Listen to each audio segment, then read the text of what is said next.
Hello, everybody. My name is Markiplier, and welcome back to another episode of Media Buffet.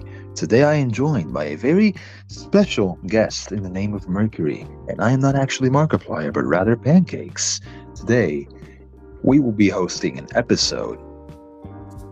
Very surprising information, but yeah, it will be about two topics. Take it away, Mercury.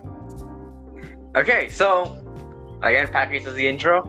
So today we will be doing an episode on another dual episode. We know we already did one yesterday, I think. Yeah, there have been dual episodes quite a lot recently, but today we're having our first big dual episode. Today we'll be discussing the first Spider movie and the latest Spider-Man movie.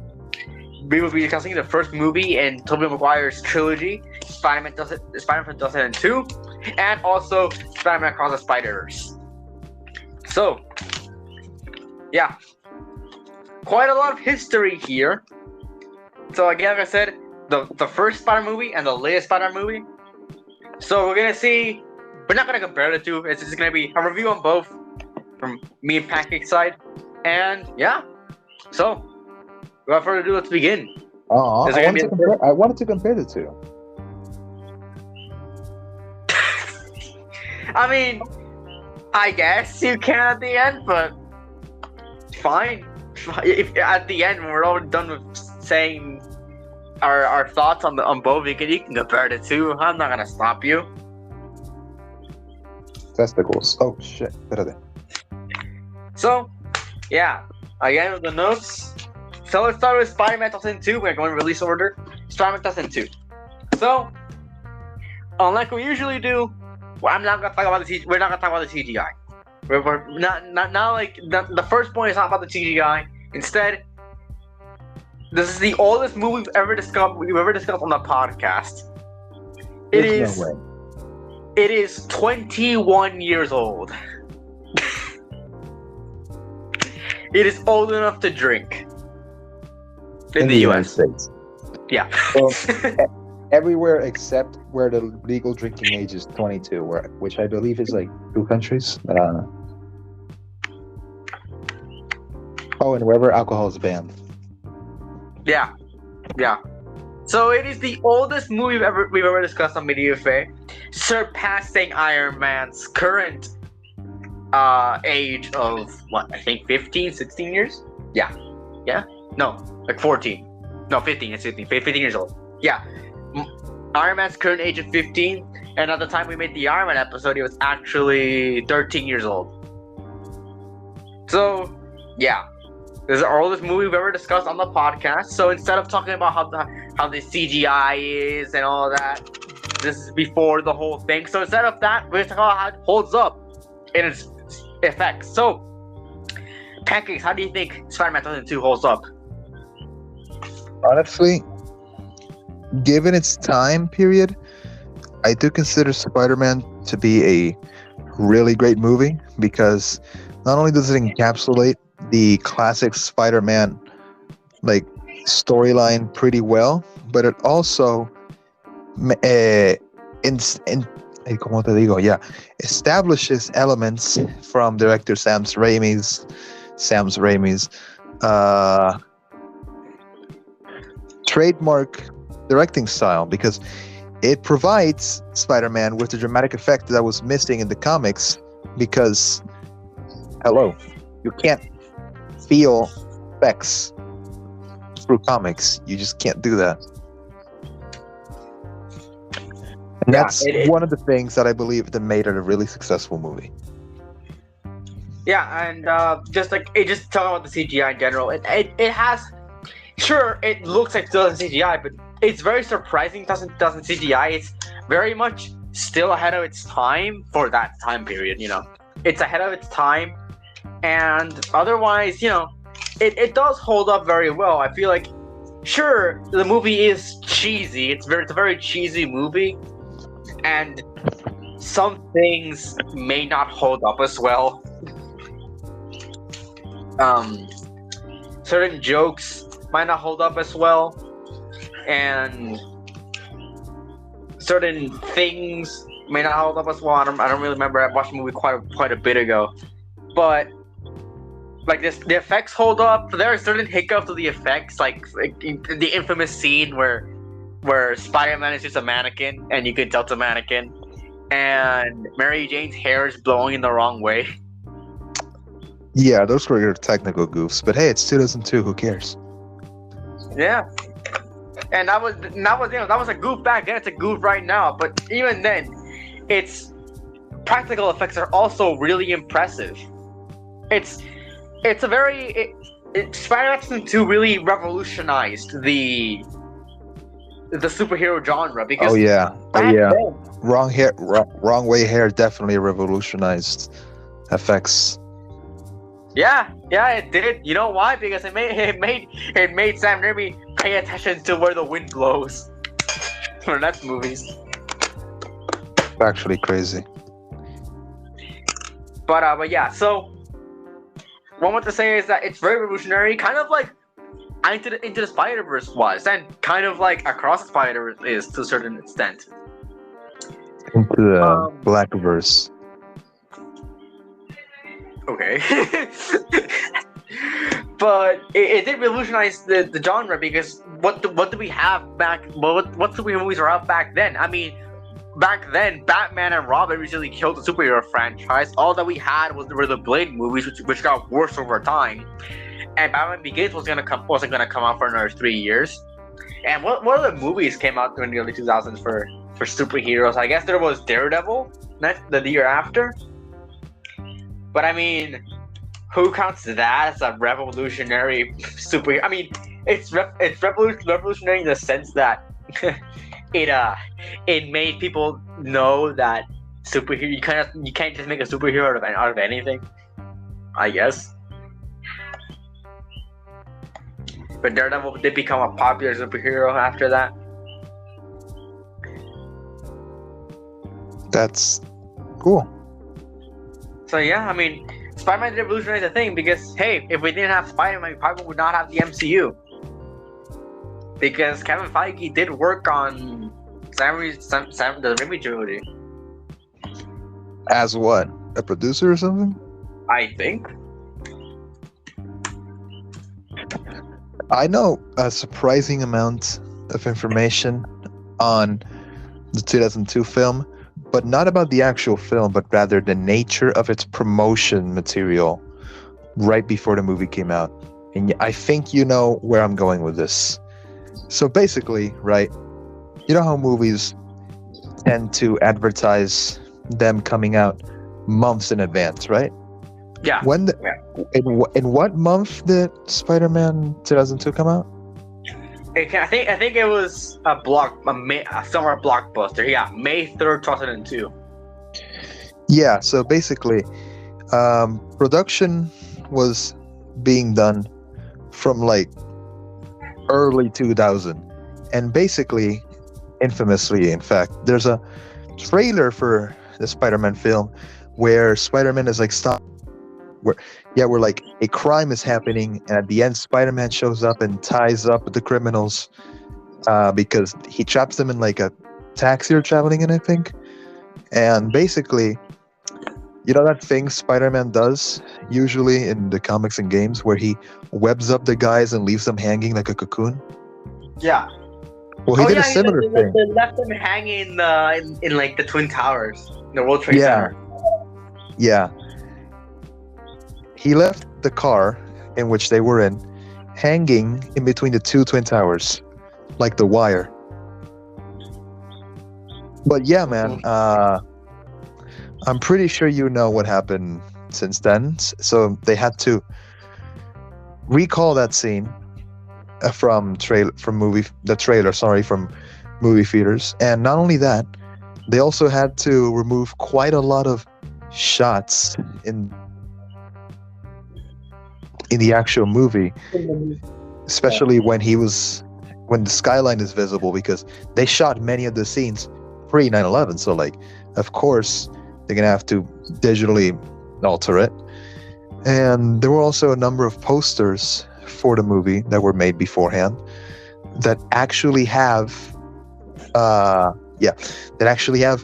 the World Trade Center flash in Spider-Man's lenses. So they had to digitally remove those as well. And they're also visible in like some posters for the movie in the buildings or in the background, so they had to remove those too. I know a surprising amount of information regarding the Twin Towers and movies. Like I can tell you, like canonically in the Muppets universe, if Kermit did not exist, 9/11 wouldn't have happened. What? You don't know about that? No. I think it's the Muppets Christmas movie that came out around 9/11, and basically, right? The producers knew they had to make a change, so basically, they had to delay the movie to make some adjustments regarding the movie because they had to remove the Twin Towers from existence because it took place in New York. And basically, right, there's a scene, a comedic scene, in fact, where like a genie or something takes Kermit to an alternate dimension because in the movie, Kermit goes through an existential crisis, and basically, the genie tells Kermit that this is the universe where he doesn't exist. And, right, it's funny because the producers did their job. They removed the Twin Towers, but there was one shot when they were in this specific alternate universe sequence where they forgot, and the Twin Towers can be seen from a window. So canonically speaking, within the Muppetverse, if Kermit didn't exist, 9/11 wouldn't have happened because the Twin Towers were still there. Damn, that's a crazy domino effect. Chelsea. You know, Oh my God, hold on. You want to know something? You know something? I could not Muppets, but Sesame Street. Fun fact. Was it like the Challenger, the spatial Challenger that blew up? Oh yeah, the Big Bird. Yep. Yeah, Big Bird. Big Bird's supposed to be on the Challenger. It would have been really funny to see a body. You know, it's not that funny, but like it would have been kind of ironic to see Big Bird literally getting fried up in live TV. Yeah. But I was going, but I think it was like a channel called Alternate History, or like a series called Alternate History, where it says, "What if Big Bird it's died in the Challenger explosion?" I'm like, what the fuck? Yeah, that happened. And then I said, "Oh yeah, like they would have to retire Big Bird as a character because children would see that Big Bird died on live television." That and surprising amounts of like fake media made around kids shows, and yeah, it surprises me that people make a lot of fake media to like scare kids on the internet who are looking at it. I'm not just talking about piracy screens, but I'm also talking about like just creepy stuff in general around kids cartoons. Like there's this one video on the internet which is basically a Cubo shutdown video. Cubo was this channel. It's very obscure. It was shown in like specific regions of North America, I think, and it's basically a channel that offered like really old reruns of TV shows like Franklin the Turtle and that one eerily looking airplane 3D model thing, you know, the one. And yeah, como tal, they were all shot on Cubo, and Cubo shut down in like 2015 or 16, right? And normally when a channel shuts down, nothing happens, you know, like yeah, the programming is shown, but then when the guys at the TV station decide to do it, boop, they pull the plug and poof, it's gone, no more Cubo. But a guy decided to have fun with this and made like a fake sequence that happened supposedly when Cubo shut down. I'm not gonna delve too much into this because the topic is Spider-Man, but yeah, basically the sequence showed like all the characters of all the shows arranged in like a single file, like a single like group portrait, like the FNAF thank you screen. And it was just like their PNGs, like literally their PNGs you could look up on Google.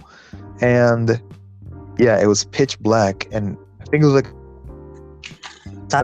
clock sounding, and one by one, progressively, the video showed the characters getting shot by like a shotgun, like an effects played, and then the PNGs were badly edited to be black and white and with like a bullet hole out of their head with blood gushing out for every single character, progressively.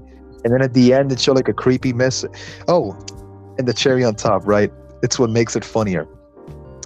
Oh, and basically, I can't speak, sorry. What I'm trying to say is that while this is happening, while the sequence of the group photo and the gunshots is happening, like auto-scrolling text can be seen in the top saying like, save your friends at Cubo, call this number to donate like a certain amount of money. It was like $2,000 to save them.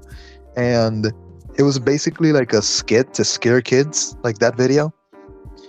You know, like every other single piece of fake media is. And yeah, obviously it was fake, nothing happened. But if you tried to call the actual number, it was a rickroll. They would rickroll you. Damn, Kibo was based. Bruh. Anyways, so yeah, no, this was fake. It didn't actually happen. Like, this is one YouTube video. You thought this actually happened?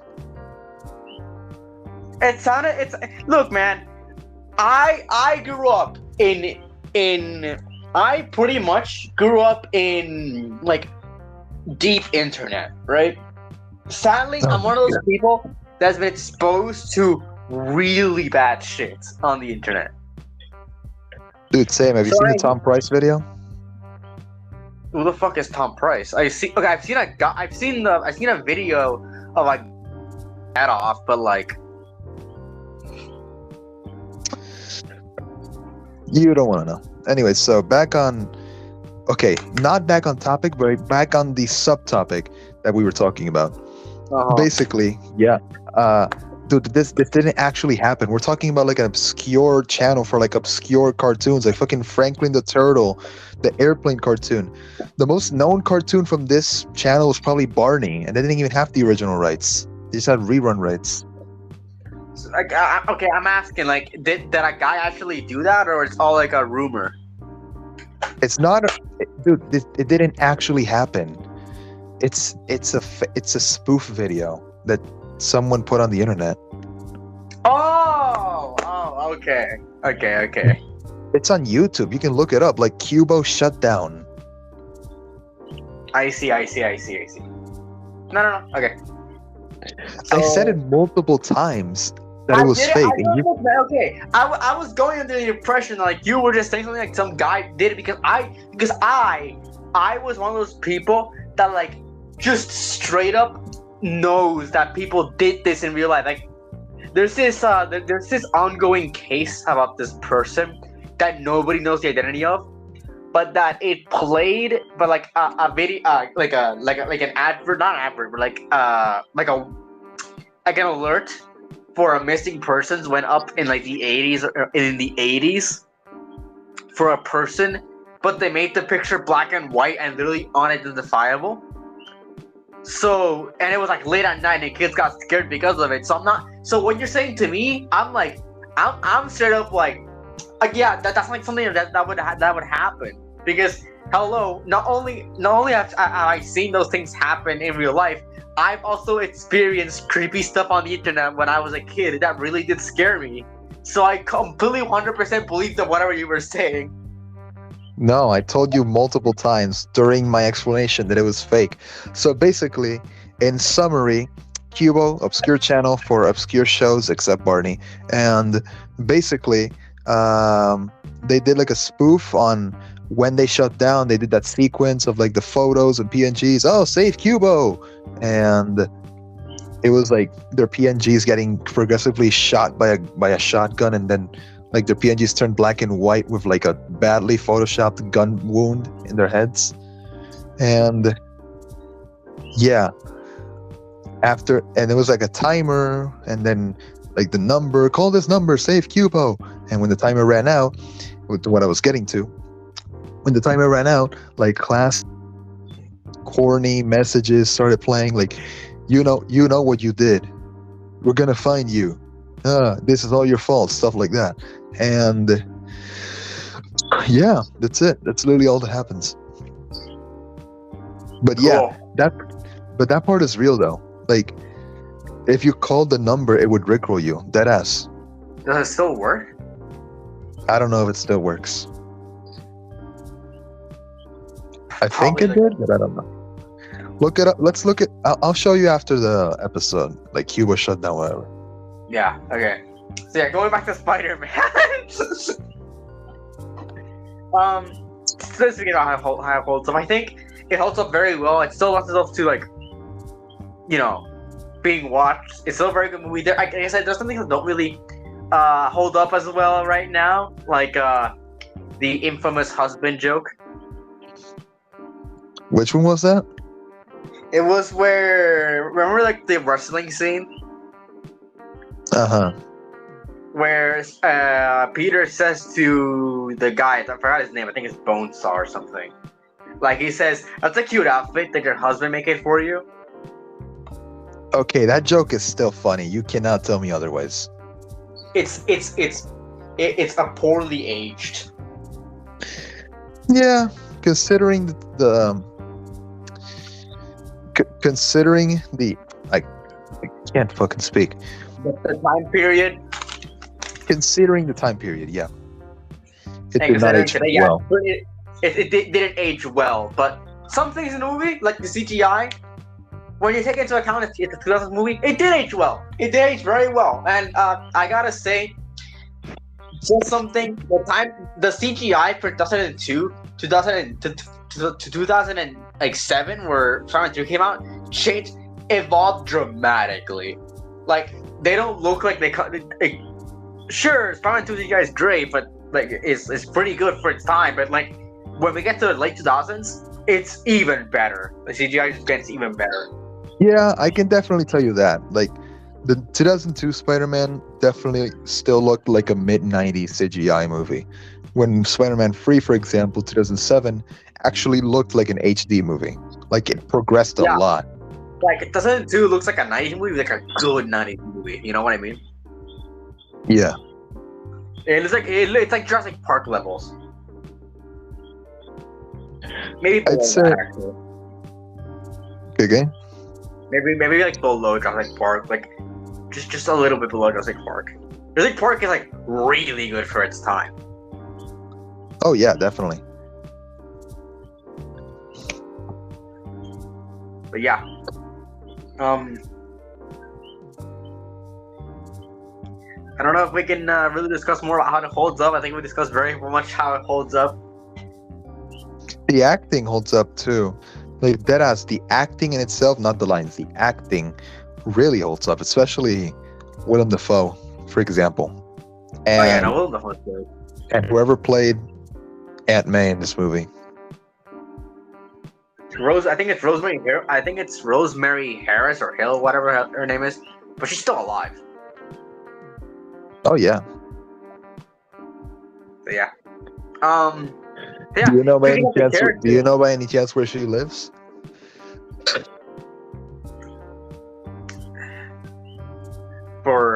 To answer your question, specifically your question, no.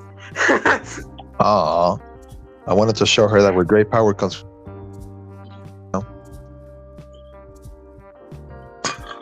She deserves the fucking death penalty. No, I don't. I think Speaking that of the Aunt May is. characters, speaking of the characters, let's move on to the characters. Our second point here. So, I only have 3 points, but like that third point, like that, like sub points, but that third character sub point is just everyone else. So let's talk about Spider-Man / Peter Parker first off for our characters. So, Peter is Peter Parker. That's all. Not much to say aside from that. He's like one of the Peter, but like I feel like Peter. I think Peter here is one of the better incarnations we've gotten of the character because it's very. He doesn't okay, like Peter Parker in this movie looks like an absolute dork. He looks nerdy. I think Tobey Maguire is really great at portraying Peter Parker, just maybe not in his teens. Probably college Parker, which Yeah, was his time period in this movie, I'm pretty sure. No, he's in high school. I'm pretty sure. Wasn't he in college? No, he was in high school. The thing is, I'm gonna get to that in the plot, but this movie jumps around a lot, so yeah. Yeah, so does Sam Raimi's so does every Sam Raimi movie, but yeah. Mine is Doctor Strange because that was made by the grips of Marvel MCU Studios. Not really, it did jump around a lot. Yeah, but like not in time. Eh. Like everything's pretty linear. Multiverse. I would say that Morbius and Wong in the Multiverse of Sex is a pretty good movie. Yeah, but all I'm saying is that it didn't jump around in time. Like sure, it jumped around in quote unquote time, but they didn't jump around in like actual screen, like like time passing, like it like does in Spider-Man. But anyways, here Peter, I think it's one of the best questions we've gotten of the character. I wouldn't put him on top of Insomniac Spider-Man, but he was pretty up there. Compared to other versions of the character in the past, he's like fairly fleshed out. They did a good job with that. Yeah, you really get the sense that he does care about people, and you see him develop like I guess Spider-Man normally develops, where he's kind of selfish with his powers at first, he's very mean. I missed the power. That's my problem.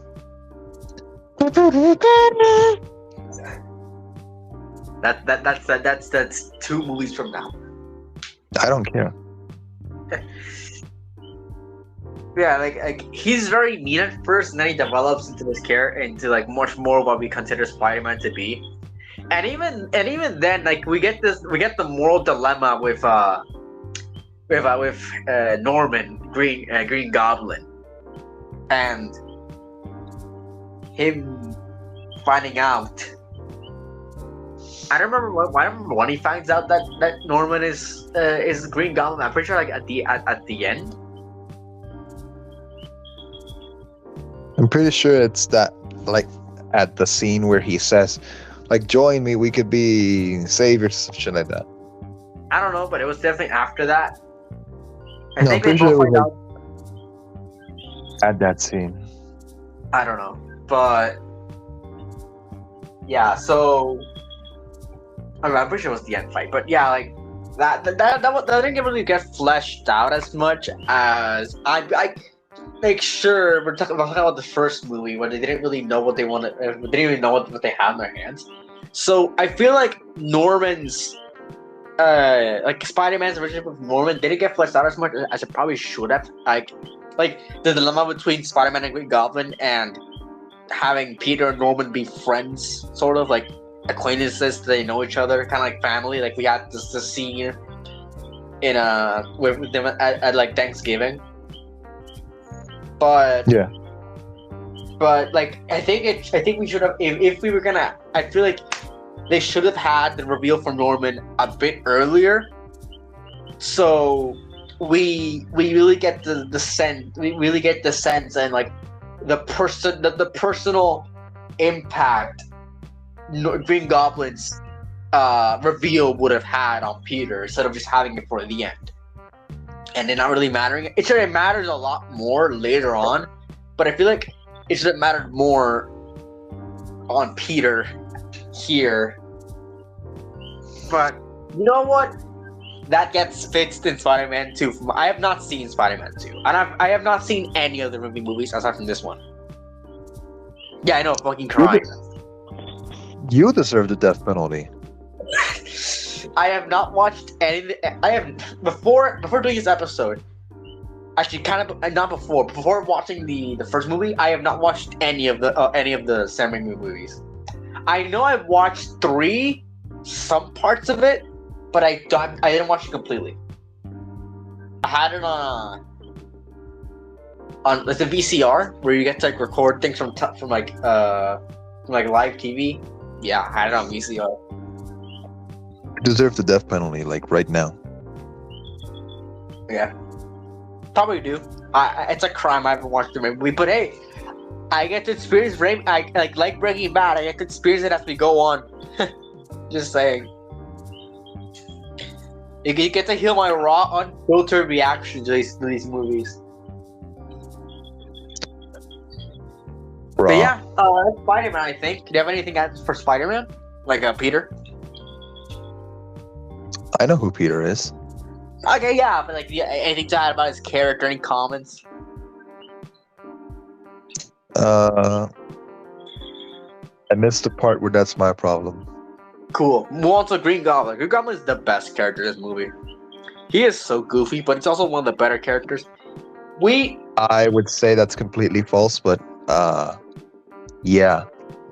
Free words. Give me rent. What was his name? Like, I forgot his name. Isn't it Mr. Kowalski? It's not Kowalski. It can't be Kowalski. And Give Me Rent is in movie 3. Mr. What are you talking about? You'll get your rent when you fix this damn door. That's 3. You haven't even You seen don't the even movies. How know the it. fuck can you prove it?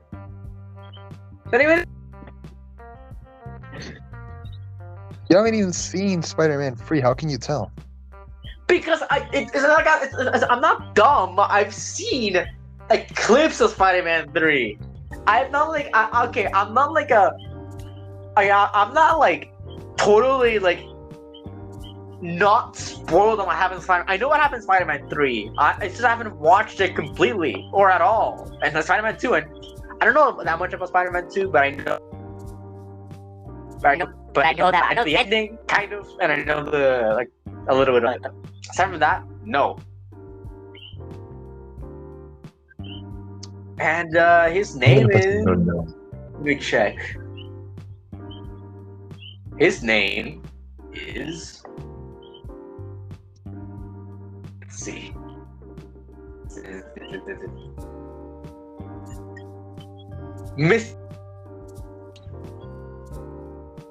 Mr. Ditkovich.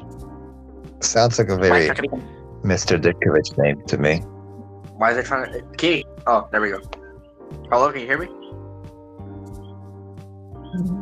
Did you just call yourself Kitty? No. Can you hear me? Yeah. Okay, good. You said it was trying to reconnect. So yeah, his name is Ditkovich. It's probably a reference to No, he was in one of the way later movies. Like what? In the early movies. I told you. Okay, I don't remember which one it was. Maybe it was this movie. I don't know. Whatever. You know, fun fact. Hugh Jackman was supposed to be in this movie as Wolverine. That is crazy. But you know why it wasn't in the movie? Because they didn't know what the costume. They didn't have the Wolverine costume. That would have been so funny to see. So like Hugh Jackman got to New York, but they didn't film a scene because they didn't have the costume from X-Men. That's super funny. But yeah, couldn't they just have like? Oh yeah, guys, Green Goblin. Green Goblin is the best character in this movie.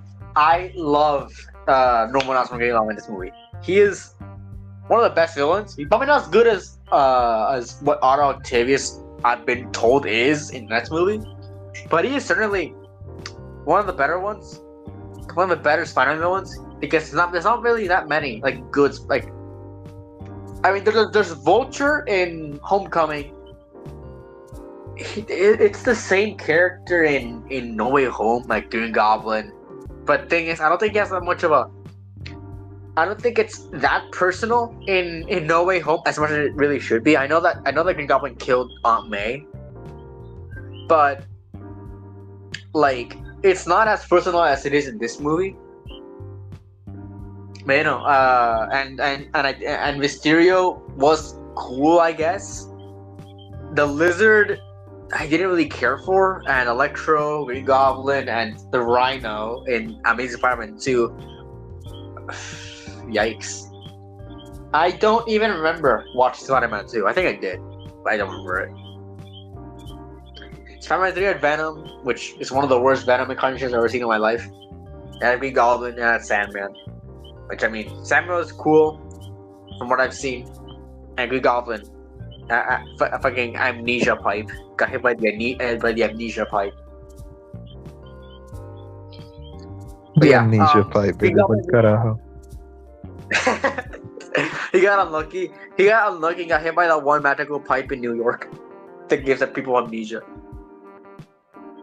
Tang. But yeah, Green Goblin, Norman Osborn Green Goblin is the best character in this movie. I love that. He's smart, but he's also kind of cheesy. Like the scene where he breaks out like back to formula, and when he screams at the whole like council of Oscorp, which I'm gonna be real with you. I don't know if it works like you just kick out the CEO. The founder. I don't think you can do that. Only if you're like a horrendous CEO, kind of like acquitting a president. Yeah, they're like, Not like indicting oh, president. you're Sorry. not doing any good for us, Norman. I'm gonna kick you out. And it's like, what? You're not even a higher position than me. So I understood Norman on that point, but everything after he just commits war crimes casually by attacking a U.S. military base. Oh yeah, that's a war crime. That's one of the first acts he does, and then he dedicates his entire life to killing Spider-Man. I don't even know why. Honestly, like the fuck did Peter do to him? It's cysts. That's what Spider-Man does to everybody he runs into. It's cysts. And people get tired of him eventually. But yeah, Green Goblin, just like the Thanksgiving scene where like Norman finds out that Peter is Spider-Man because of all the cuts and things. That's a great scene. That is a great scene. En verdad. And like they both of them, Very well. there's pictures of each other. It's a great scene. It's a great scene overall. So Norman is one of the best characters in the movie. So yes, how about some other characters that were in the movie? Mary Jane is fine, I guess. She doesn't really do much in this movie, other than get kidnapped. But yeah, Dude, you're forgetting one very crucial character that, like, bro, he is a legend in and of himself as well. who? J. Jonah Jameson? No, J.K. Simmons. I said J. Jonah Jameson. Yeah.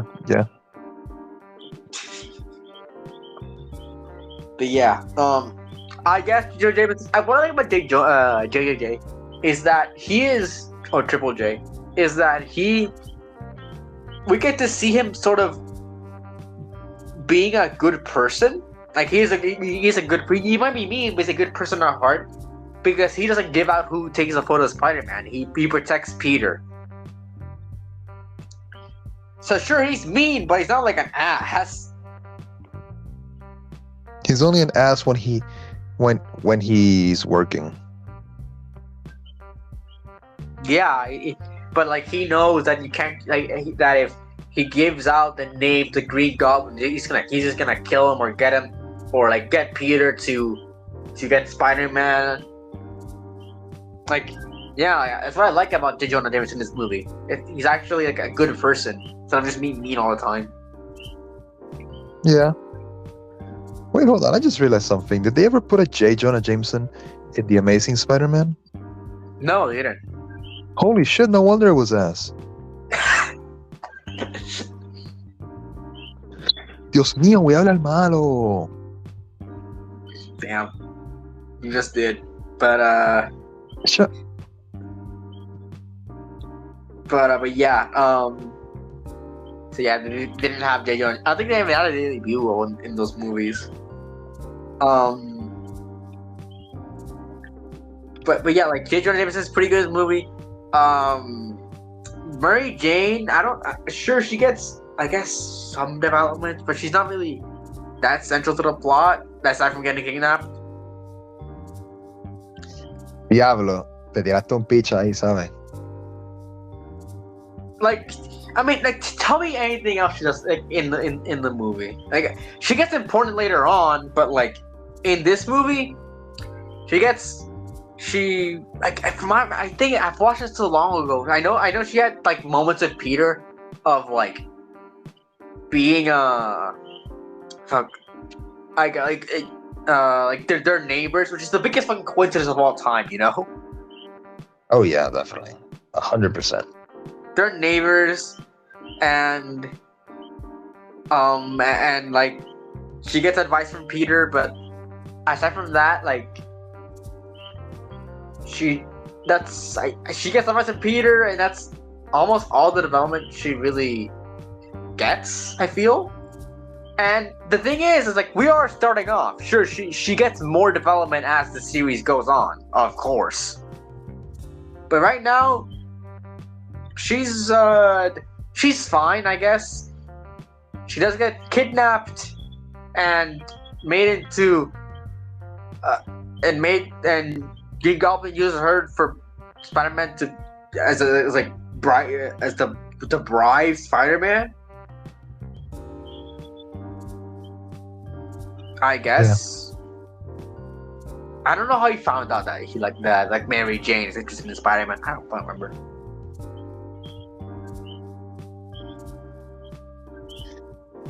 I'm pretty sure they put the Spider-Man because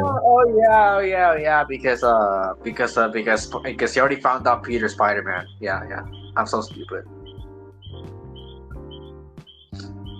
You're really stupid.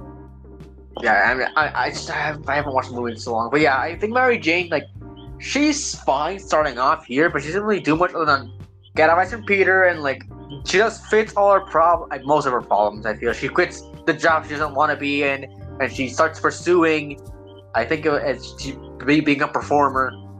Like, good for her.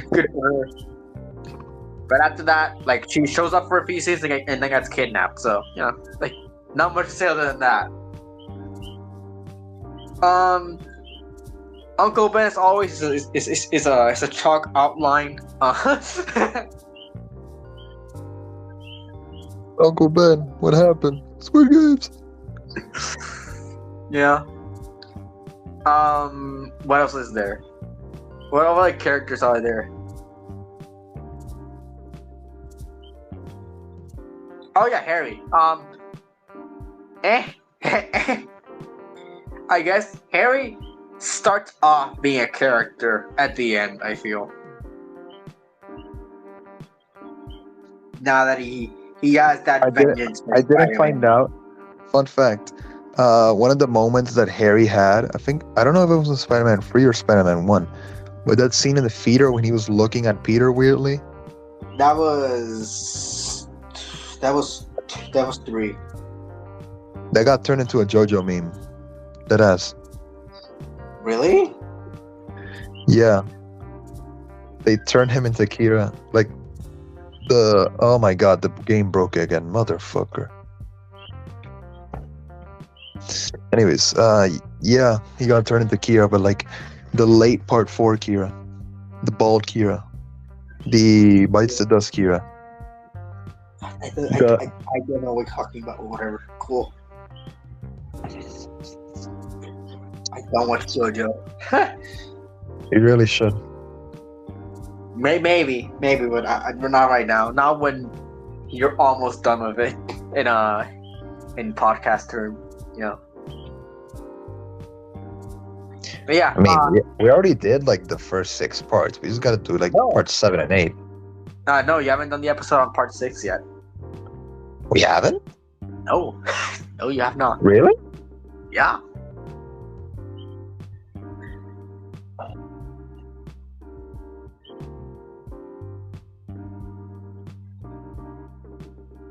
Now you got hit by the reality beam. Fuck. Yeah.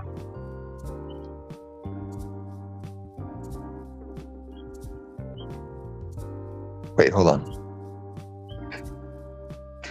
What do you mean? Hold on. What are you doing? Are you checking?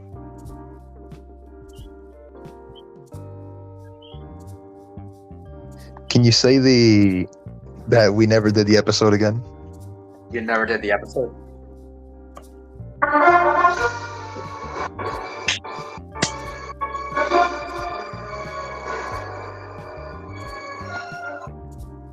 Damn. Okay, so we have an hour into this recording. No, I mean an hour. Dude, we've Yeah, been at 50 minutes on Spider-Man. Just go to Miles Morales, honestly. No, we have one last point. The plot. So There's no plot, period. there is a plot. There is very much a plot. No, there isn't.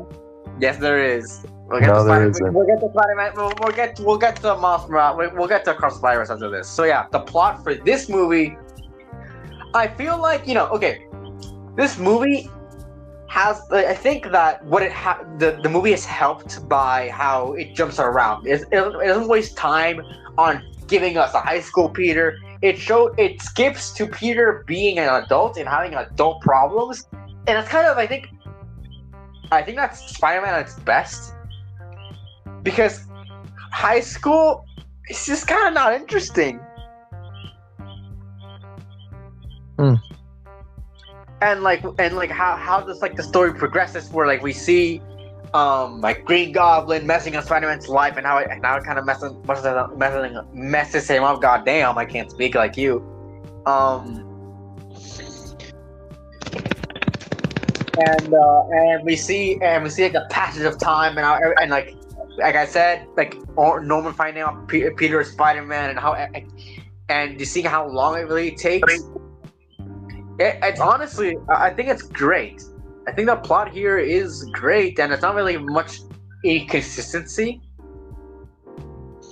We get to see each of Spider-Man's different stages and how he develops as a character, and him being just we see what we want to see. The plot serves as well. There's no really real inconsistencies with the movie.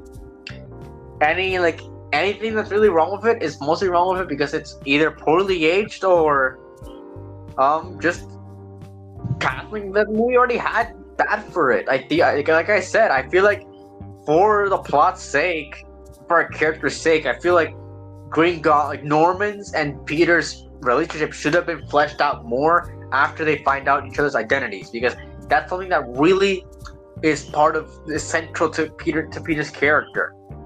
Hey, Mercury, you want to know something? What? You know Green Goblin, right? Yeah. I was just talking about him. If you take away the blin from Goblin, what do you get? Blin? Yeah. Gringo. Gringo. Green Goblin es un gringo. No shit. He is very much a gringo. I feel like whenever you tell him, Mexico, he starts playing La Bamba. Damn. Okay, but yeah, I think the plot's really, really, some of this was tough. Well, there's not really real inconsistencies. As I'm weird things that have to happen because of the plot, like the whole Mary Jane, his name was Peter Parker, which comes it's one time in the entire thing and never comes up ever again. So yeah, there's that. I feel like the ending's fine. I think he doesn't stay with Mary Jane, which is sure surprising to see that happen, but I think it's a bad ending.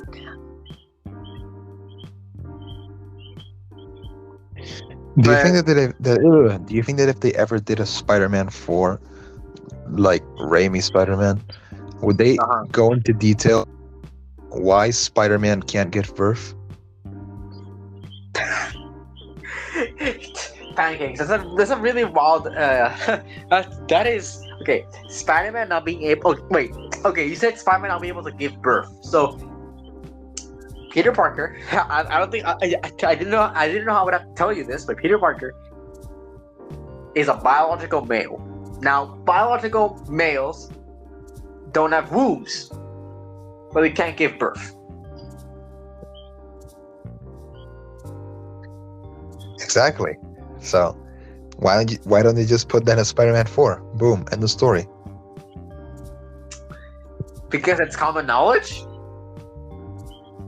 But what if they go into detail? What if they do like a Muppet Christmas? What if they put an alternate universe where Spider-Man could give birth?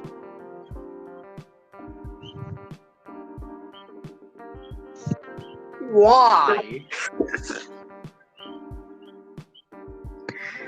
There Why, are people Franklin?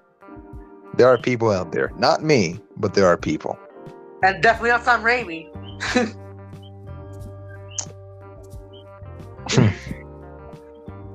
Maybe James Cameron would do it. What do you think? No! Moving on! You know James Cameron is damn well capable of doing that. Sure, why not? He was gonna make the sex scene on. He was gonna make a Spider-Man movie like what was it, With like Leo DiCaprio. Leonardo DiCaprio, a sex scene on top of the Brooklyn Bridge or something. Shit would be wild. But anyways, oh yeah, and I think you probably know this. But Spider-Man for one storyline, he had radioactive sperm. That's what I was aiming to do with the joke, but I accidentally said Spider-Man giving birth instead of Spider-Man reproducing. I want to be real with you. To actually go into detail about that, I don't think they're gonna do that. That's something that was dropped very, very quickly. So yeah, they probably won't go in the route of radioactive sperm, because imagine getting cancer because Spider-Man jizzed in you. You know? Spider jizz. Spooky, scary spider jizz. What the? You ruined it. You ruined it first. Anyways, so yeah, moving on to Across the Spider-Verse. I don't have a fourth point for this for Spider-Man 2002 because the trilogy's already done. So there's no like, oh, what's next, or what other things I have for 4 points. There we go. Post credit scene. The post credit scene didn't even exist at this point. What's next? Nothing. I have nothing. Everything here is done. So moving on to Across the Spider-Verse, the most recent movie to come out from Spider-Man. So that's the first one and now the most recent one come out this year.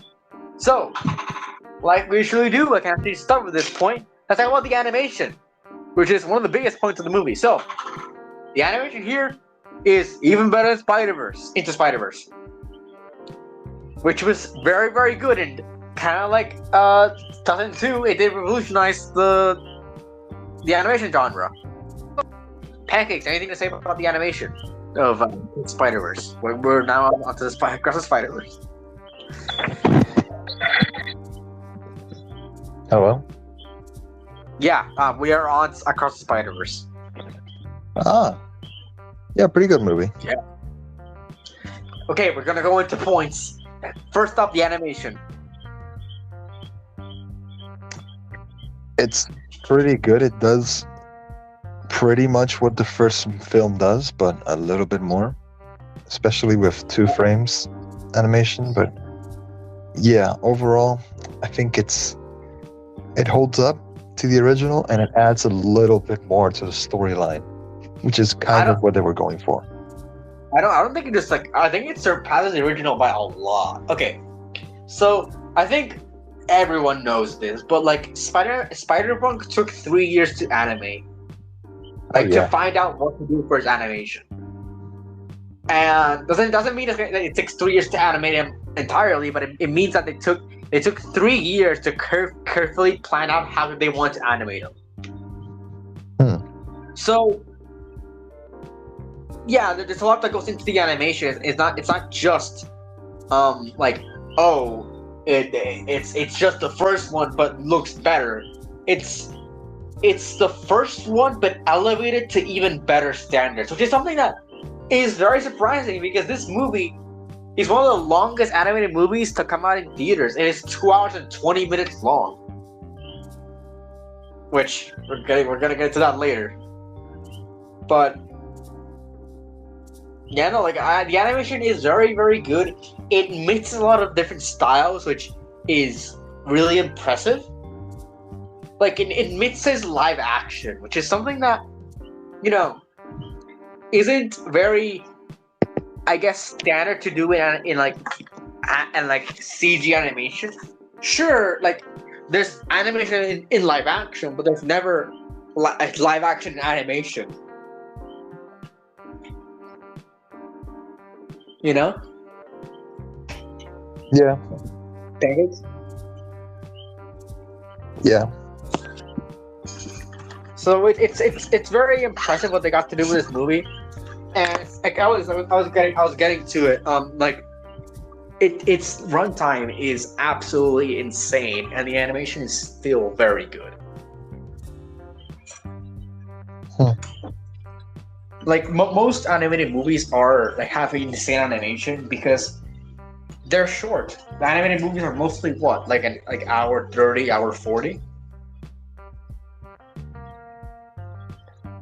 That's like the average. Yeah, but I guess like series have longer. But the thing is, series like shows and all that, they don't have the problem movies have, because movies are like one long episode, and for like those things, so they don't have to consistently do animation. And they can like put out one episode, work on the next, like make animate one episode, work on that. They don't have to. It's a longer process, definitely. But for like a movie to have the same consistent animation, it's a lot harder. Like okay, like I was saying, it's like series, like show, like animated series and all that. They're technically longer than movies, but they're put out and they're made separately. So like one team can make one episode, another one can make another one. So it's not as time consuming. But for like a movie, it's like one animation team working on the movie, or like a few working on the movie. Something of this quality for like at 140 minutes is very impressive.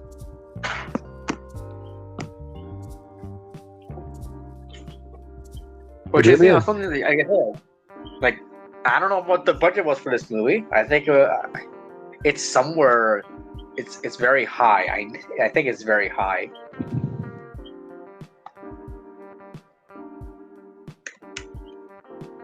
Where is it?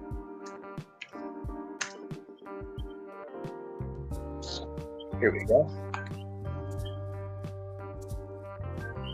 It is $150 million, $100 to $150 million. So very expensive. That is about what most it's about like most live action movies are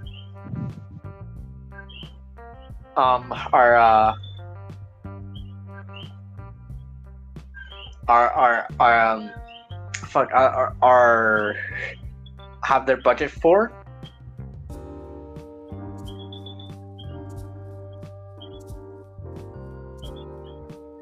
So yeah, it was a very expensive movie.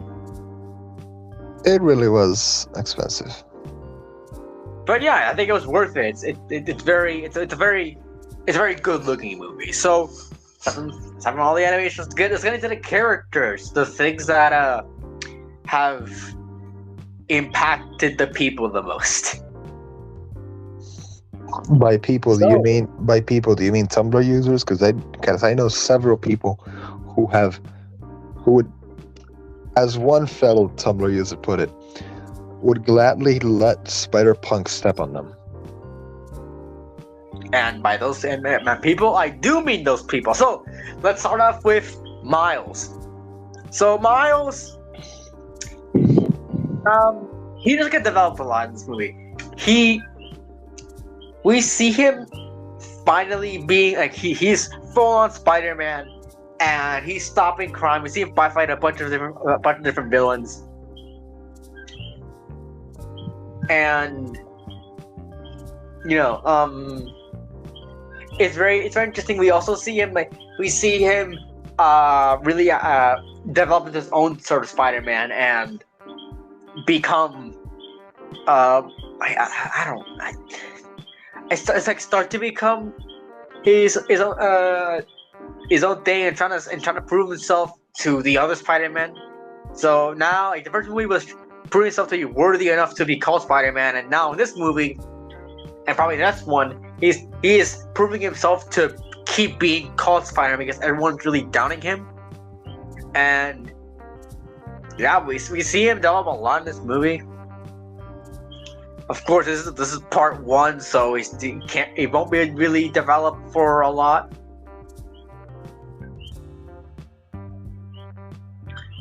So yeah, I mean, Miles was great in the movie.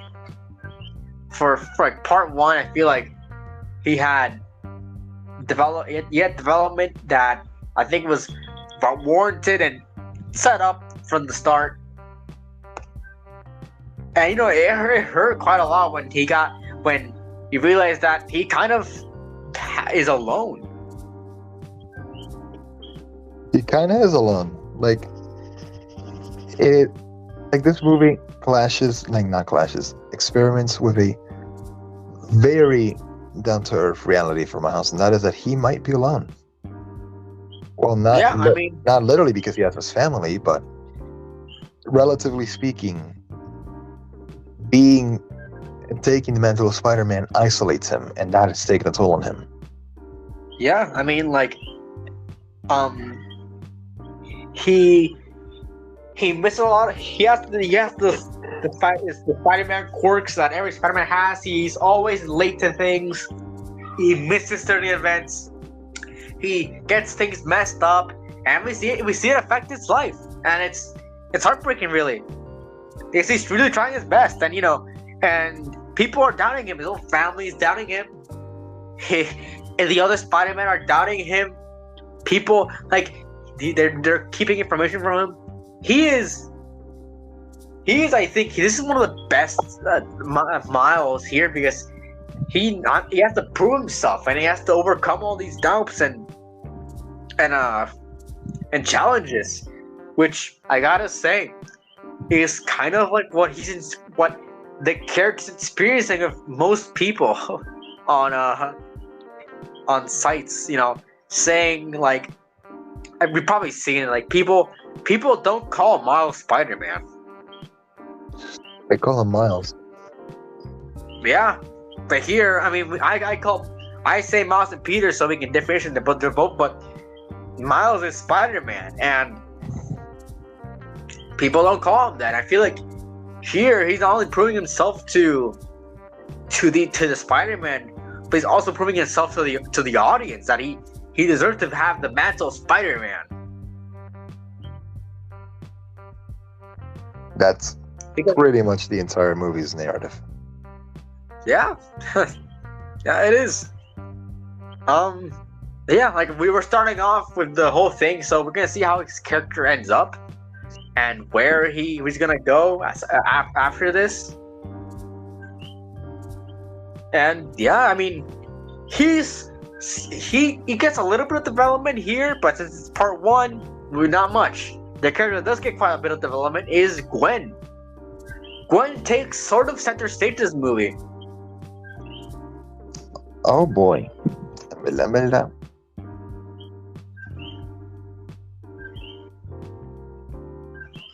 I'm just gonna say that Gwen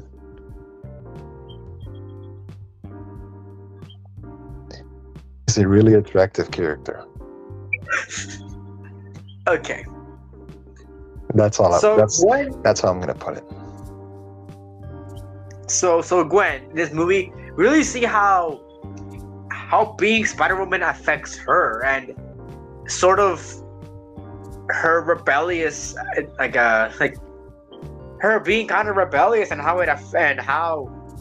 it shapes her as a character. We see what happened to her and her father. We see how she's alone and how she gets along with Miles, which is, something that really we see her and we see him and her, we see her and him like really developed together, and that's mostly where Miles' development comes from. It's from being with Gwen and them sort of realizing that they're both alone because Gwen's own father like pretty much hates her. I want to be with Gwen.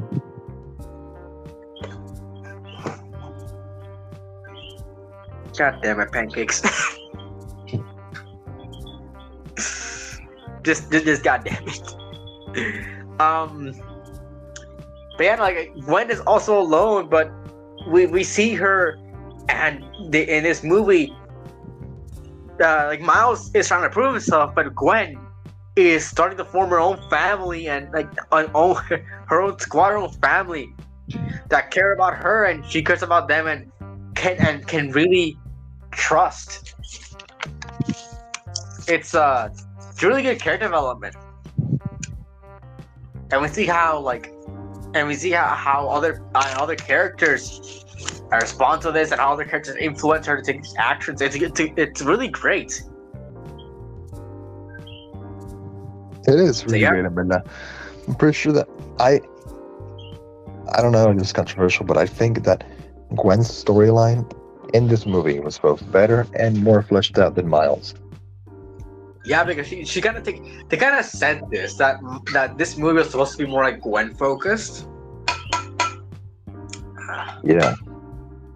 So like, it makes sense. Generally speaking, like throughout the entire movie, in most moments, I felt like Gwen needed someone to support her. I mean, if it were up to me, I would have been there, but it's a movie; it's not real. So yeah. Yeah. So I feel like it's really good what they did here, and Miles and Gwen both developed together. So I'm guessing that next movie, Breath of Spider-Verse, is going to be them both developing it together. So yeah, I guess moving on. Let's move on to Peter. Where's Peter? The normal 616 Peter. Peter B. Parker. Peter B. Parker. So, unlike I guess movie Into the Spider-Verse, Peter B. Parker is sort of taking it backstage. We already got through his character arc here. So now we are moving on to much more, I guess, adult Peter. But what I like what they did with Peter here, we see how Miles affected Peter's life in a good way. And he became a better Spider-Man. Seeing Miles achieve the goals that achieve achieve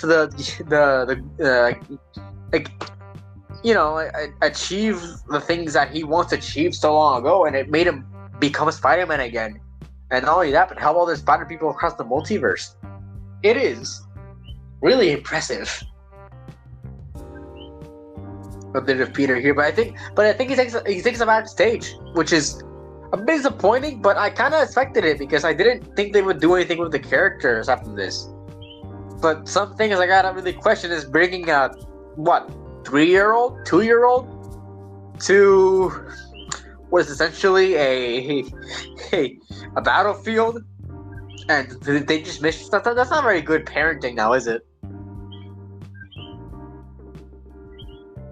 Oh yeah, that baby's gonna grow up to have like master reflexes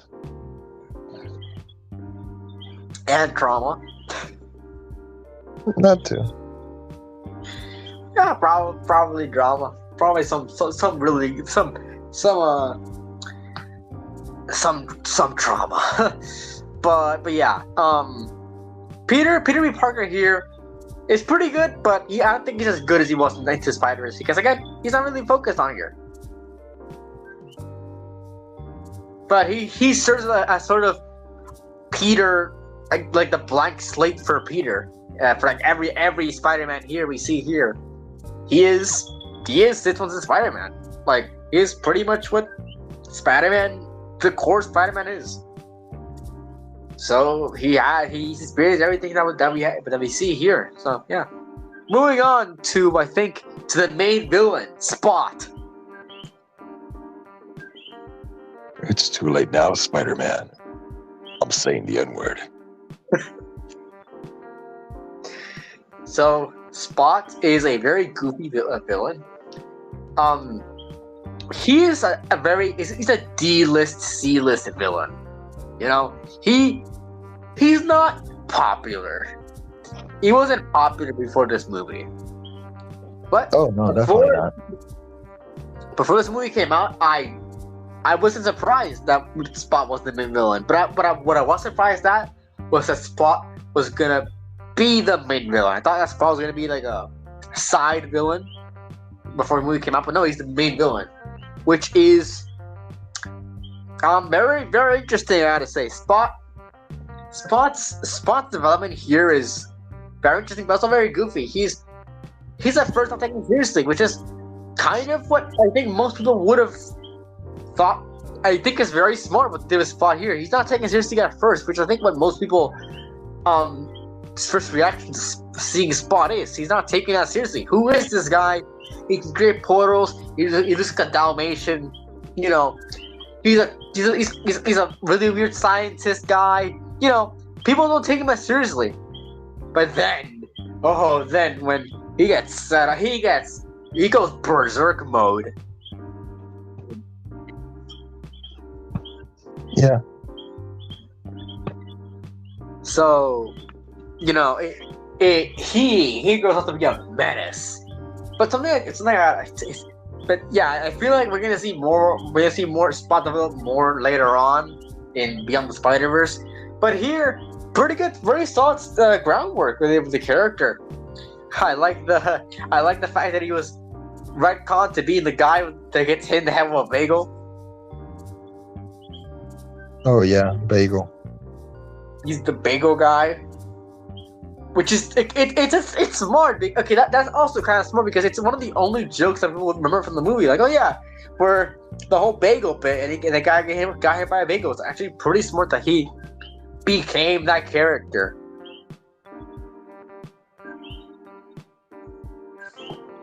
Yeah. But yeah, I like Spot right here. And he's honestly, I guess, one of the better characters of the movie because he's really good. He's really great villain. Just trying to be his Spider-Man's nemesis, Miles' nemesis. So, specifically Miles.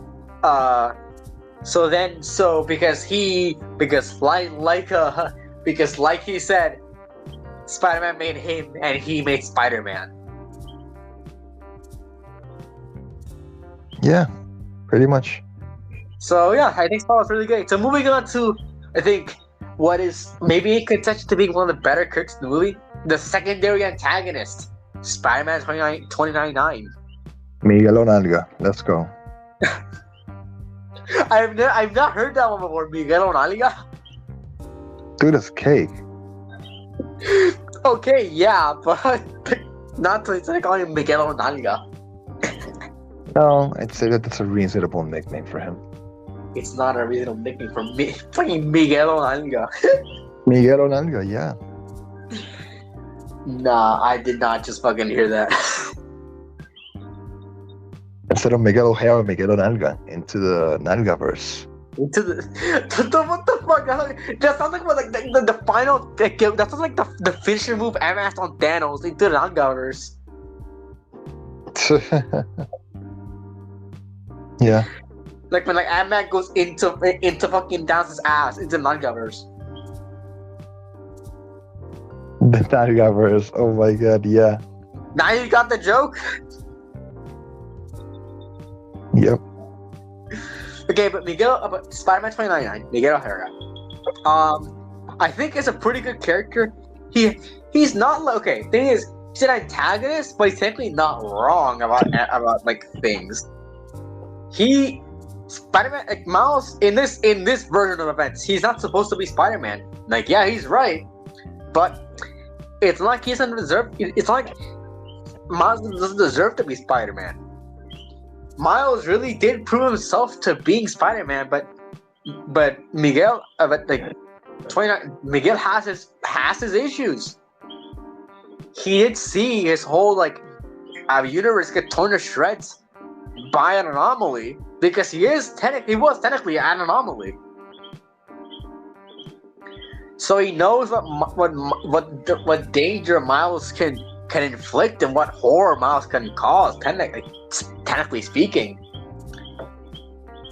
So he seeks to stop Miles from doing really anything, and instead of and trying to contain Miles because he thinks it's a threat, which is, from what we see from him, very warranted. Be right back. Continue talking about Miguel. I'm just going to the bathroom. Don't take 5 hours. No. All right. But yeah, Miguel O'Hara is. It's great what they did here.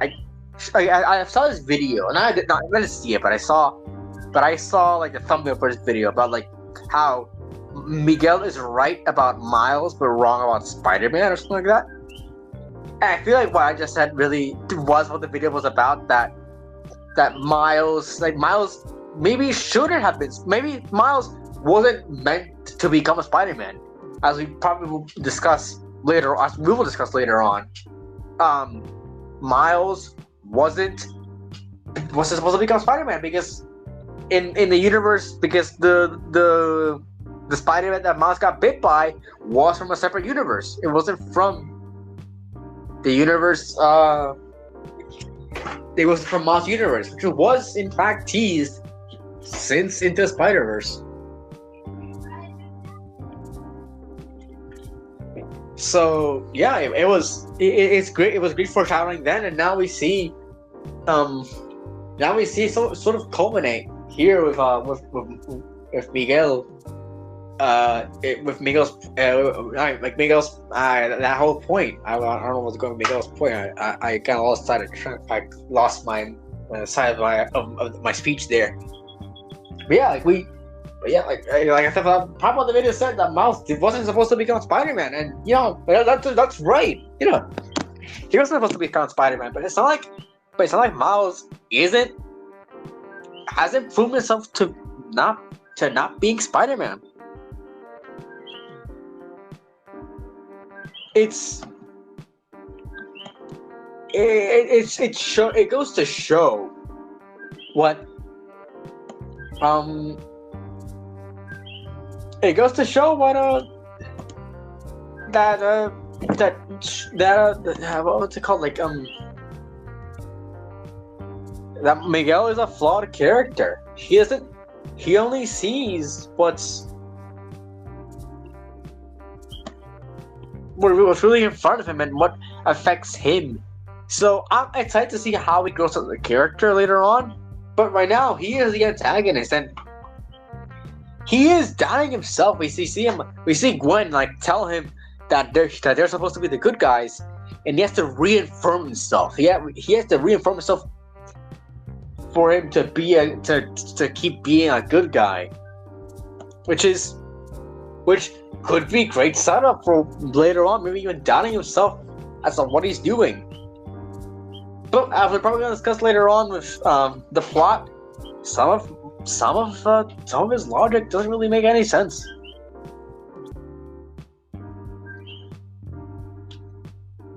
I feel like. So yeah, I don't know.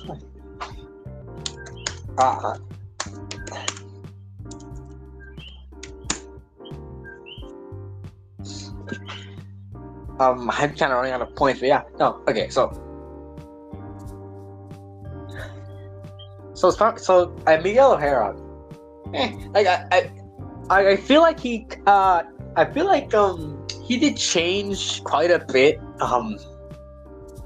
between this movie and last movie, probably because that old Into Spider-Verse and this movie, I feel like he did change some design wise. In here he's a beefy guy, but he did change probably because he did experience that the whole thing, and it was kind of unexperienced back then with the whole multiverse. And now he knows. Now he knows what it's all about, and that could be cool, but.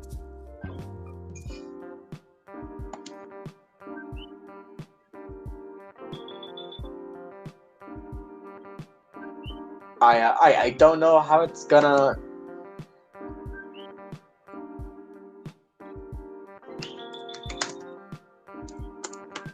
How it's gonna really play out soon. Maybe we get maybe we get more of Miguel's backstory.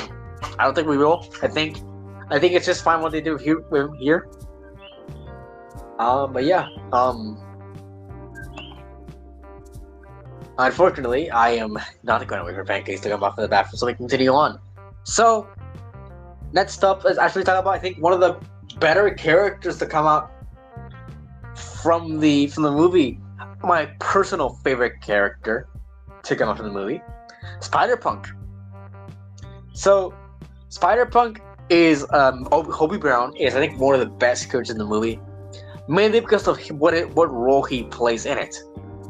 So, Hobie Brown is a very good character. It says that he is not what you think he starts out being. You first see him as sort of a competitor to Miles. That's what he's set up to be.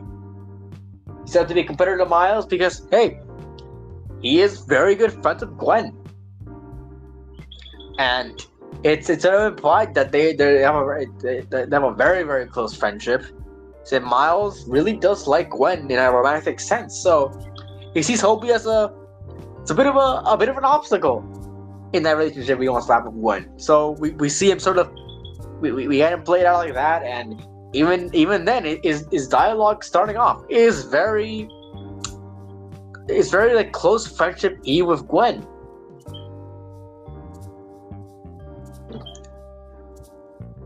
Hello? Pancakes. Hello. Yeah, so I finished talking about Spider-Man 2099. Now moving on to Spider-Punk. Easily the best character. Yeah, no, that's what I was saying. Like I was saying, like Spider-Punk is like what I was saying is that Spider-Punk pretty much like starts out being kind of like kind of like an obstacle for Miles and for Miles because he wants to have a relationship with Gwen, and Hobie is kind of like an obstacle there, but Hobie becomes a bro in the end. That was the most Spider-Man India thing you've ever said in your life. What? That was the most Spider-Man India thing you've ever said in your life. That's fine. We're in the Spider-Man. We're in the Spider-Man duel episode. I can say Spider-Man cheesy things. But yeah, he becomes like a really good friend to Miles and to everyone really. He surpasses all expectations that you had for him as a character because he starts off kind of. Like I was saying, his dialogue starts off very close friendship-y with Gwen, and then he helps out Miles escape, and he is super on board with Miles. He is like super on board with Miles just being Spider-Man, proving everyone wrong. It's really cool what they did with Spider-Punk. Because one of those creatures that you thought he would be kind of like just sidelined. But he becomes really, really integral to the plot of not only this movie, but the next movie too. I absolutely cannot wait to see what they do with Spider-Punk in the next movie.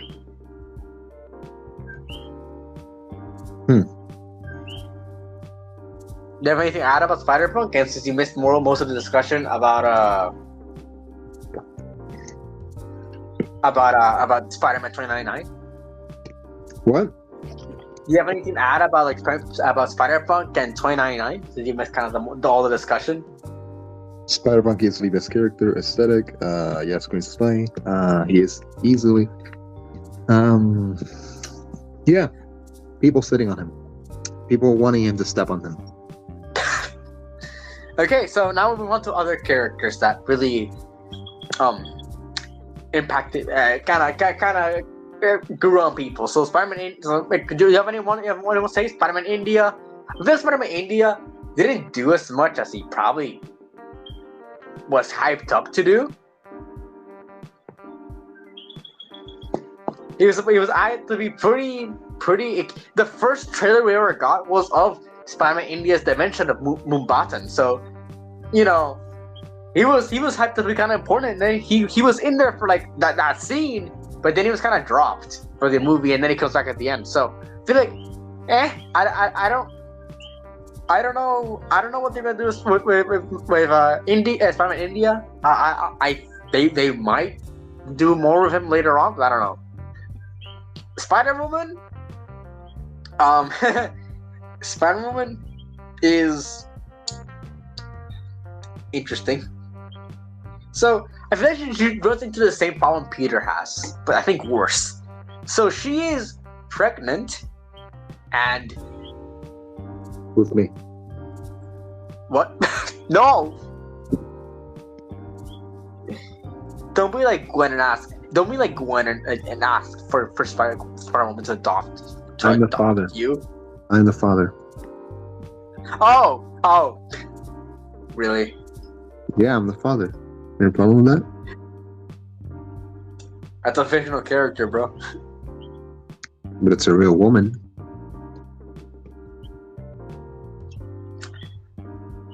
I'm not going to get okay. So, Spider-Woman doesn't really do much in this movie other than being like a very much worse Peter, and taking an unborn baby into battle where she could absolutely fucking get a miscarriage. Just saying. Watch that be the plot of Beyond the Spider-Verse. What?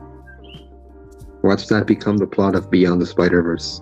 She gets a miscarriage. Please don't let the plot of Beyond Spider-Man become Beyond Spider-Man gets a fucking miscarriage. That would not be fun. Not really, but it would be kinda. It would be something. Yeah, it would be something terrible. So yeah, some other characters that I guess could mention is like Scarlet Spider. He was something, I guess. What's Scarlet Spider? So yeah. Oh yeah, I forgot Scarlet Spider was in this movie. So yeah, I mean that's every character I could really say. I liked what was his name? David Glover's is his name? David Glover? I don't fucking know. Donald Glover. Donald Glover. Where did I get David Glover? Is that a character? Is there a guy called David Glover? I don't fucking know. Probably Donald Glover's Prowler, I think, was a really cool addition to this movie, but that's really more just cameo-ish. I mean, you never know. I know. There's like upcoming Spider-Man 4 MCU. Man, I don't know. He is okay. Thing is that Donald Glover's Prowler is in a jail cell for anomalies. So I'm guessing that him becoming Prowler is not supposed to happen. Damn. So you probably won't see him become Prowler. Not remember him. So Miles from Earth 42. Not really a character right now, but I feel like what they can do with him is pretty interesting. And maybe the hook. And I guess we'll discuss that in our fourth point. But yeah, So yeah, moving on from the characters, let's talk about the plot. So, first up, what I want to say about the runtime is that this movie does not feel like a 2 hour and 20-minute movie.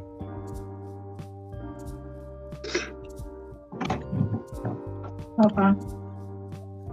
When I was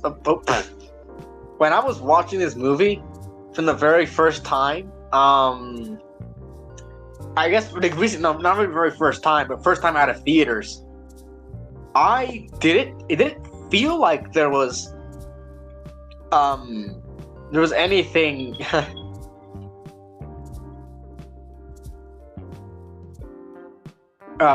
there was really anything dragging it down. It didn't feel like it was a 2 hour 20-minute movie. It didn't really feel like it. Sure, that time did pass. That time surely did pass, but it wasn't like it didn't pass as long as it probably would have normally. So yeah, I mean, the pace didn't get dragged down. I thought the pacing was very good. What I want to say is that there's a lot of plot holes in this movie. Not a lot of plot holes, but maybe things that are maybe better explained. Maybe should be better explained later on. The notion of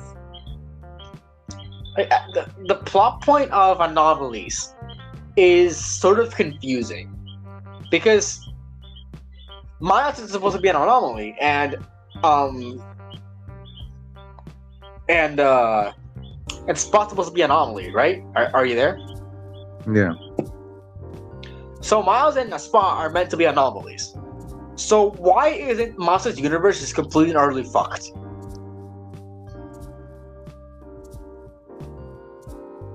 Like, you'd think that Miles' universe would be absolutely mega fucked if two very big anomalies that happened because of what happened and are still going on 2 years later.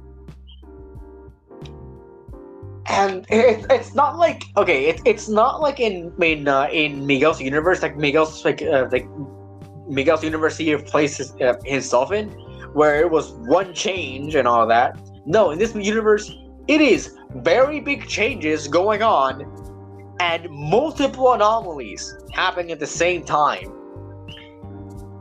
So you'd think that Miles' universe would be completely fucked by now. But it isn't. So that brings up the question. If anomalies are things that are not supposed to take place, right? Mm-hmm. Does that mean that Miguel is wrong about Miles? That Miles is supposed to become Spider-Man?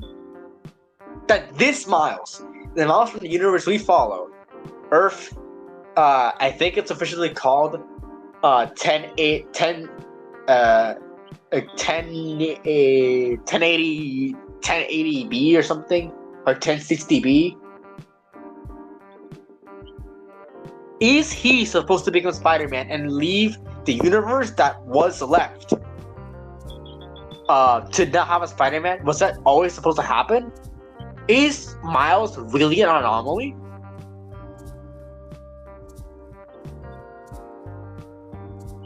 Because it's a very big plot hole when you think about it. It's a very big plot hole that almost makes just makes sense to be explored in the next movie. It's something that's super open and it super makes sense. Very poor choice of words. Why? You'll see. All I'm saying is that it makes sense to leave it open.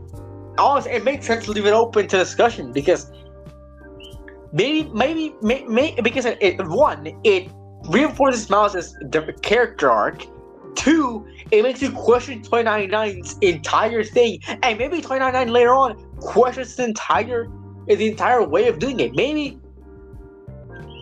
things are happening badly because maybe some things are supposed to be intertwined in the multiverse. Maybe just things happening outside their multiverse doesn't mean they're anomalies. Maybe universes are tied to maybe different universes are tied together, and their stories are meant to be intertwined.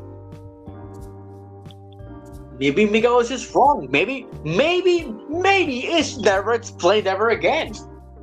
Maybe it's all just a big plot hole that just makes enough sense to be filled.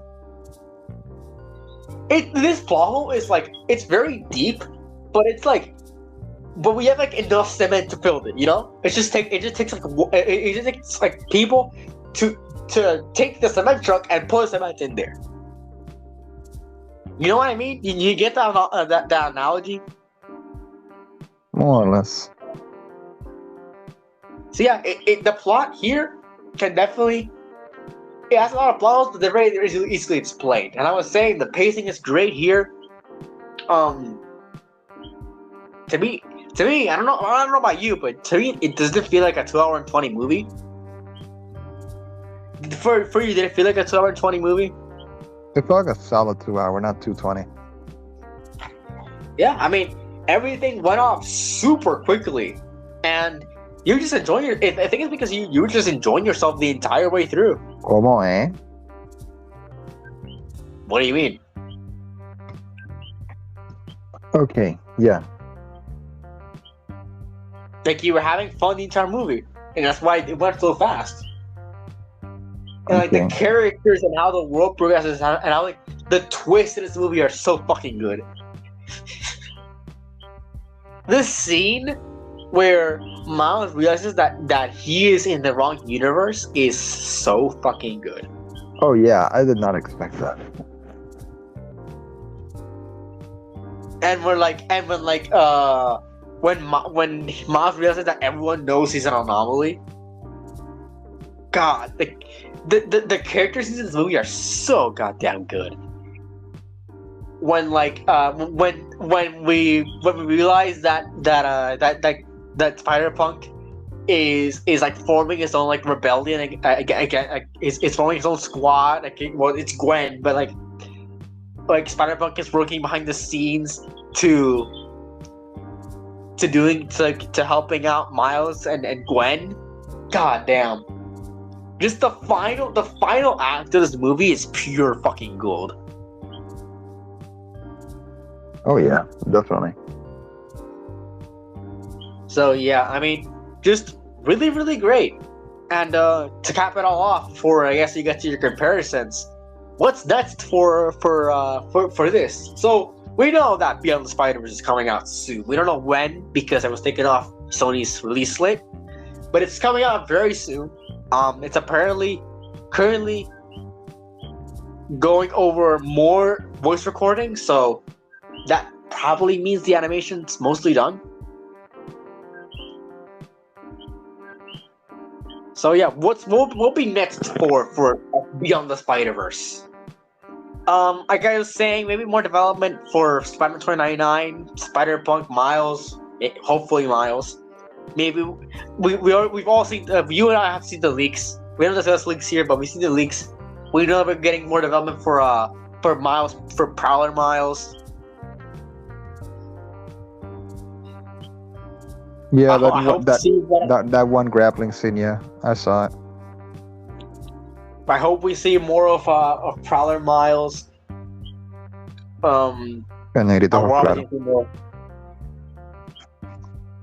We're all obviously going to see more of Prowler Miles. On that side, just more. Just it says that this is part 1. That's going to be part 2. More of what was good in this, and just hopefully they don't rush it. Like this movie can be very good. I something from mention about the plot that it's like Spot just stops being a threat for a while. And then he shows up at the very end. It's kind of a minor nitpick. I was hoping Spot was much more of a threat because he is. Because you think he would immediately go back to the universe he was from. But aside from that, not really much to say in that regard. But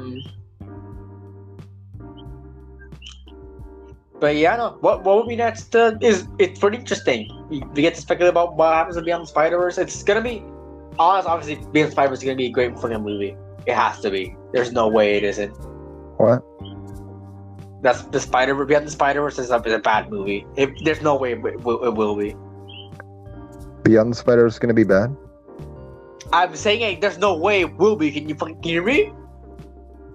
I don't know. Lately, every animation studio's been doing shit. Okay, but Across the Spider-Verse is, I think, the best, the highest grossing animated movie of the year. So it made back 6 times its budget, almost 7 times its budget. Huh. So I don't think. No, wait, no. The highest grossing animated movie was Super Mario Bros. Yeah, we're the Mario Brothers, and Pumpkin's a game. We're not like the others who get all the fame. Music is in triple. Spider-Verse is right there to being. It's in the top 10 of this year. So, yeah, it's not gonna tank because Jesus Christ, my nose is blocking itself. But yeah, it's not gonna do bad. It's Spider-Man. Everyone's waiting on this. But yeah, I feel like they have a lot of things to build up for this movie. Jesus Christ, I cannot go on talking for 2 hours. They have a lot to build upon, and yeah, just otherwise aside from that, I hope they do it justice. But aside from that, apparently they're gonna do a female-focused movie called Spider-Woman. That's apparently gonna release it in June 2025. So I'm gonna not review. releasing in June 2025. I'm gonna review. If it says here that Across the Spider-Verse will be a launching pad for it, and it's gonna introduce Cindy Moon / Silk. So what I'm saying is that what I'm gonna propose here is that maybe Spider-Woman is gonna come out next or after. It's gonna come out either before or after Beyond the Spider-Verse, obviously. But I'm guessing it's gonna come out after. Yeah. It's gonna come out after. Or maybe even before. I think it works as both because maybe after maybe the society now is much more lenient on. After that, Spider Society is much more lenient on like multiverse shenanigans. So they do this, or maybe even, or if we're talking about it coming up before Across the Spider-Verse, maybe it's a movie about Spider-Gwen, gathering allies, and we see her with Cindy Moon and Jess Drew, and then we see them in Across the Spider and Beyond the Spider-Verse. Maybe, but I don't know.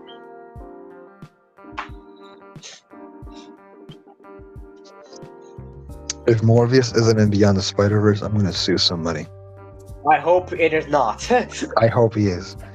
I hope he shows up at the end sequence when everyone's like laying down on the floor, and Miles is just on the floor weakened, and then out of nowhere you see a figure like looking at him on the floor. He crouches down, fucking Johnny Silverhand style, and then he goes, "It's Morbin time," and he morbs all over the place. I'm gonna kill somebody if that happens. But anyways, I'm gonna kiss somebody if that happens. So yeah, Pancakes, you want to compare both movies? Go ahead, start your comparison. Yeah, no, I had a lot more energy when I suggested to make comparisons. I'm just gonna say like one or two things. Both movies really upped the ante and the dramatic effect, and I think that's what made both movies great. That's it. That's it? Okay. Yeah, no, like I agree with saying probably in this episode that these movies both revolutionized film in general. Like Spider-Man 2 revolutionized the superhero genre by making people remember that superhero movies could be good, and Across the Spider-Verse also kind of did that. Aside from also revolutionizing the animation genre by making people see that animation can be a really good way of storytelling, and also making people know that superhero movies can still be good. So even in the age where multiverse stories are very much overdrawn right by now. I mean, people are tired of the multiverse right now. Just like kind of back then, people were tired of superhero movies because of Batman and Robin. Oh yeah. Hey, I love So Batman and after- Robin. What are you on about? Batman and Robin was regarded as the worst superhero movie of all time. Nah, but Batman and Robin was pretty good. No, it fucking wasn't. You have to rewatch it, Pancakes. You have to rewatch that fucking movie. But yeah, so yeah, they both have similarities, and they're both Spider-Man. Who would have thunk, right? Who would have thunk? It's not a word. That's a fucking saying. It's a saying. Who would have thunk that Spider-Man would revolutionize film twice in the same century?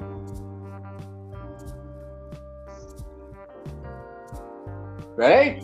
That's what Stan Lee probably. I don't know. That's what Spider-Man does.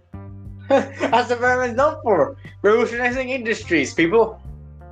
Hopefully that keeps happening. And hopefully it happens with the fucking comic books. Because Amazing Spider-Man, the comic books, are doing fucking terribly. They are tanking hard. So, yeah. That's it. That's our episode on the first Spider-Man movie and the latest Spider-Man movie. So, yeah. What do you guys think about Across the Spider-Verse and Spider-Man 2002? Leave in the comments below. If you're watching this on YouTube, that is. So yeah. So follow us on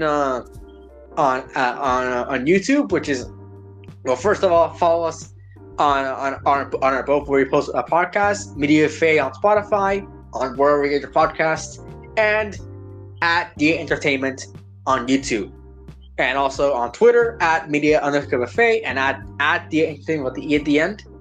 And go subscribe to the Media Faye bonus channel at Media Faye YT, where we post things that don't fit in on here sometimes, maybe. So yeah, I'm at Mercury SC on YouTube, at Mercury S Cheese on Twitter, and Mercury Cheese on Twitch. So, and Pancakes, you want to plug anything? I'm gonna release a lot more music soon. Go check out my YouTube for my current music at PNKYX, pronounced Pancakes, like Kashmir, the producer. So yeah. That's all you want to. All right. Yeah. That's it.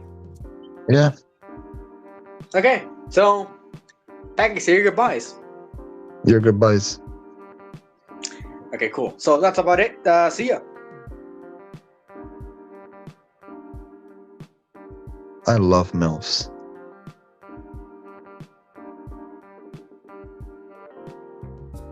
Hector, can I have your mother?